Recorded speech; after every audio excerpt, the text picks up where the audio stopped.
வணக்கம். நம்ம இன்றைக்கி என்ன பார்க்க போகிறோன்னா வாழைக்காய் வறுவல் எப்படி செய்கிறதுன்னு சொல்லி பார்க்கலாம். அதுக்கு முன்னாடி நம்ம சேனலை சப்ஸ்கிரைப் பண்ணாமல் இருந்தால் சப்ஸ்கிரைப் பண்ணிக்கோங்க. லைக் பண்ணுங்கள், ஷேர் பண்ணுங்கள், கமெண்ட் பண்ணுங்கள். வாங்க அதுக்கு என்னென்ன தேவையான பொருட்கள்னு சொல்லி பார்க்கலாம். 2 பீஸ் தேங்காய், 1 ஸ்பூன் மிளகு, 1 ஸ்பூன் சோம்பு, 1 ஸ்பூன் சீரகம், 4 பச்சை மிளகாய், கருவேப்பிலை கொஞ்சமாக, தாளிக்கிறதுக்கு கடுகு, உப்பு தேவையான அளவு, ஒரு பெரிய வெங்காயத்தை பொடியாக கட் பண்ணி வச்சுருக்கேன். வாழைக்காய் 2 வாழைக்காவை கட் பண்ணி இது ஆஃப் பாயில் பண்ணி வச்சுருக்கேன், கொஞ்சமாக உப்பு போட்டு. வாங்க எப்படி செய்கிறதுன்னு சொல்லி பார்க்கலாம். பூண்டு ஒரு 4 பல் சேர்த்துக்கலாம். நான் அதை கொஞ்சம் மறந்துட்டேன். தேங்காய் எடுத்து வச்சுருந்ததை சின்ன சின்ன பீஸாக கட் பண்ணி போட்டுக்கலாம். எடுத்து வச்சுருந்த 4 பச்சை மிளகாய், அப்புறம் சோம்பு, சீரகம், மிளகு, கருவேப்பிலை, இது 4த்தையும் சேர்த்து இதில் போட்டுக்கலாம்.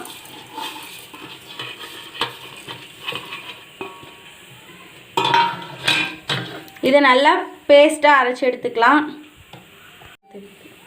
பாருங்கள், நம்ம நல்லா அரைச்சிக்கிட்டோம் பேஸ்ட்டாக. அடுப்பை பற்ற வச்சு கடாயை வச்சுக்கலாம். இதில் ஒரு 2 டேபிள் ஸ்பூன் ஆயில் சேர்த்துக்கலாம். எண்ணெய் நல்லா சூடாறிடுச்சு. இப்போது நம்ம எடுத்து வச்சுருந்தா கடுகு, உளுத்தம் பருப்பை போட்டு தாளிச்சிக்கலாம்.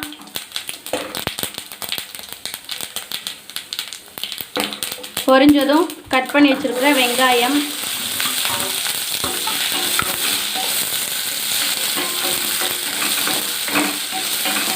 நல்லா வதக்கிக்கலாம். இதை பாருங்கள், வெங்காயம் நல்லா வதங்கி வந்துடுச்சு. இப்போ நம்ம இந்த அரைச்சி வச்சுருக்கிறத இந்த பேஸ்ட்டை சேர்த்துக்கலாம்.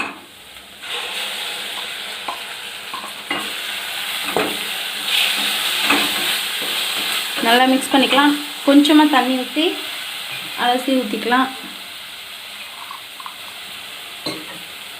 சும்மா ஒரு 1/4 டம்ளர் ஊற்றினா போதும்.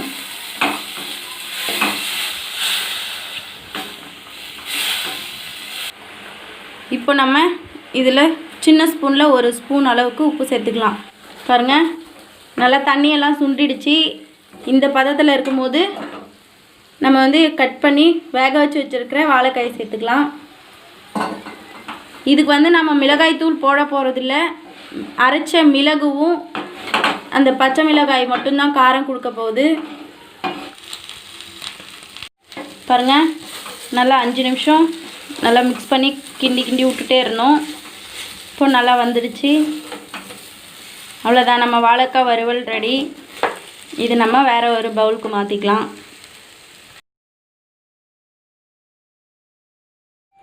வாழைக்காய் வறுவல் ரெடி. நீங்களும் இதை வீட்டில் ட்ரை பண்ணி பாருங்கள். கமெண்ட் பண்ணுங்கள் எப்படி இருந்துச்சுன்னு சொல்லிவிட்டு. நம்ம சேனலை சப்ஸ்கிரைப் பண்ணாதவங்க சப்ஸ்கிரைப் பண்ணுங்கள், லைக் பண்ணுங்கள், ஷேர் பண்ணுங்கள், கமெண்ட் பண்ணுங்கள். இந்த வீடியோவை ஃபுல்லாக பார்த்ததுக்கு தேங்க்யூ.